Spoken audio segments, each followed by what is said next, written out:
Assalamualaikum warahmatullahi wabarakatuh. Perkenalkan, nama saya Siti Sriwahyuni. Saya dari semester 7. Di sini saya akan melakukan kegiatan praktikum 2 tentang simbiosis. Simbiosis adalah interaksi yang terjadi antara dua organisme yang berbeda. Simbiosis dapat dibagi menjadi 3. Yang pertama yaitu simbiosis mutualisme, yang kedua simbiosis komensalisme, dan yang ketiga yaitu simbiosis parasitisme. Tujuan saya melakukan kegiatan praktikum ini adalah yang pertama yaitu untuk mengidentifikasi simbiosis parasitisme yang ada di lingkungan sekitar. Yang kedua yaitu untuk mengidentifikasi simbiosis komensalisme yang ada di lingkungan sekitar. Dan yang ketiga yaitu untuk mengidentifikasi simbiosis mutualisme yang ada di lingkungan sekitar.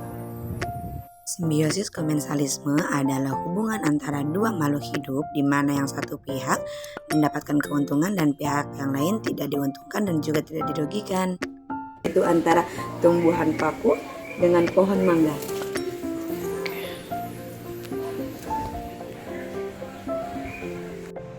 Simbiosis komensalisme juga terjadi pada interaksi antara tanaman paku dan pohon mangga. Sama seperti anggrek dan sirih, tanaman paku juga hidup epifit. Biasanya tanaman paku akan tumbuh di pohon mangga untuk mendapatkan cahaya matahari yang cukup. Keberadaan tanaman paku ini tidak memberikan dampak apapun pada pohon mangga. Contoh selanjutnya dari simbiosis komensalisme yaitu antara bunga anggrek dan pohon mangga, di mana pohon anggrek menumpang hidup di pohon mangga. Dalam interaksi antara anggrek dan pohon mangga, anggrek akan mendapatkan keuntungan karena memiliki tempat untuk tumbuh, mendapatkan sinar matahari, serta mendapatkan zat yang dibutuhkan dalam proses fotosintesisnya. Sementara itu, pohon mangga tidak dirugikan sama sekali atas kehadiran anggrek. Contoh selanjutnya dari simbiosis komensalisme yaitu antara daun sirih dengan pohon serikaya.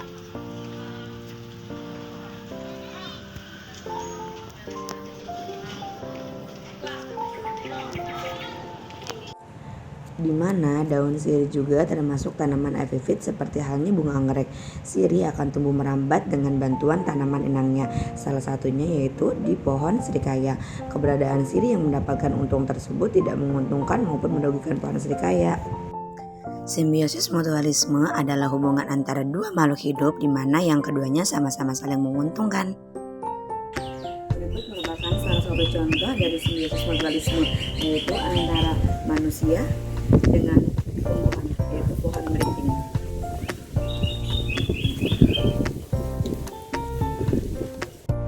Manusia sebenarnya punya banyak sekali simbiosis mutualisme dengan makhluk hidup sekitarnya. Salah satunya itu dengan tumbuhan. Manusia memanfaatkan oksigen yang dihasilkan oleh tanaman. Di sisi lain, tanaman memperoleh karbon dioksida dari manusia untuk melakukan fotosintesis. Ini merupakan salah satu contoh dari simbiosis mutualisme yaitu antara semut rangrang dengan pohon jambu. Semut rangrang merupakan serangga yang biasa kita jumpai pada tanaman buah seperti nangka, mangga, dan tanaman yang lainnya. Keberadaan semut rangrang dalam pohon jambu yaitu untuk melindungi tumbuhan dari serangan hama yang merusak tanaman. Sedangkan semut rangrang mendapatkan keuntungan karena dapat membuat sarang pada pohon jambu. Maka jika tanaman diserang hama, semut rangrang tidak akan tinggal diam dan akan menyerang hama tersebut. Ini adalah salah satu dari contoh simbiosis mutualisme yaitu antara bunga dan lebah.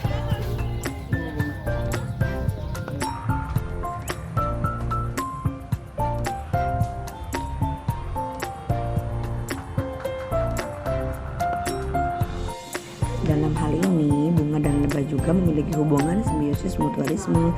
Lebah mendapatkan nektar yang mereka butuhkan untuk membuat madu dari bunga. Di sisi lain, lebah membawa serbuk sari dari satu tanaman ke tanaman yang lain, sehingga menghasilkan penyerbukan. Jadi, lebah diuntungkan dengan mendapatkan makanan, sedangkan tanaman mendapatkan manfaat dari penyerbukan lebah. Simbiosis parasitisme adalah hubungan antara dua makhluk hidup di mana pihak yang satu diuntungkan dan pihak lain dirugikan. Contoh berikutnya dari simbiosis parasitisme yaitu antara kutu putih dengan daun pohon mangga.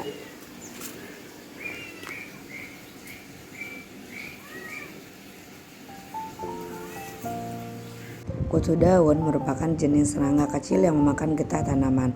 Mereka akan hidup secara berkelompok dan menjadi hama tanaman.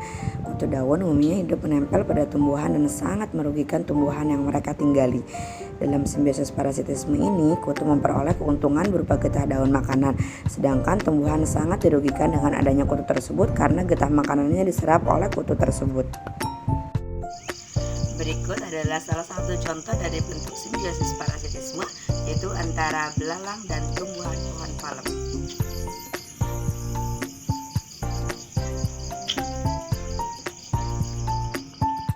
Di mana dalam hal ini belalang mendapatkan makanan dengan memakan dedaunan tersebut, sedangkan tumbuhan mengalami penurunan hasil fotosintesis. Contoh berikutnya dari simbiosis parasitisme yaitu hubungan antara nyamuk dan manusia.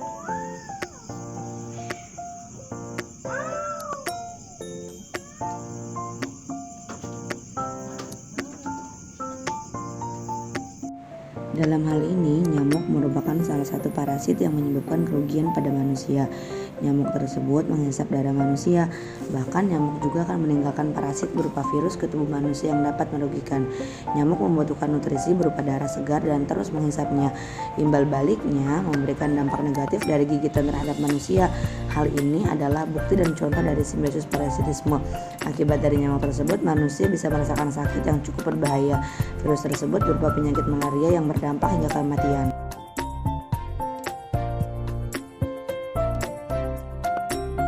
Berdasarkan pengamatan yang saya amati, dapat disimpulkan bahwa simbiosis komensialisme adalah dua spesies makhluk hidup di mana yang satu diuntungkan sedangkan yang lainnya tidak diuntungkan atau tidak dirugikan.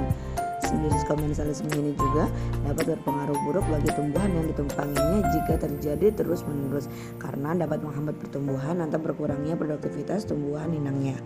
Yang selanjutnya, simbiosis mutualisme adalah hubungan antara dua spesies makhluk hidup yang hidup bersama dan saling menguntungkan antara satu yang lainnya. Dan yang terakhir yaitu simbiosis parasitisme adalah hubungan dua spesies makhluk hidup yang berbeda, di mana pihak yang satu mendapat keuntungan dan pihak yang lain mendapat kerugian.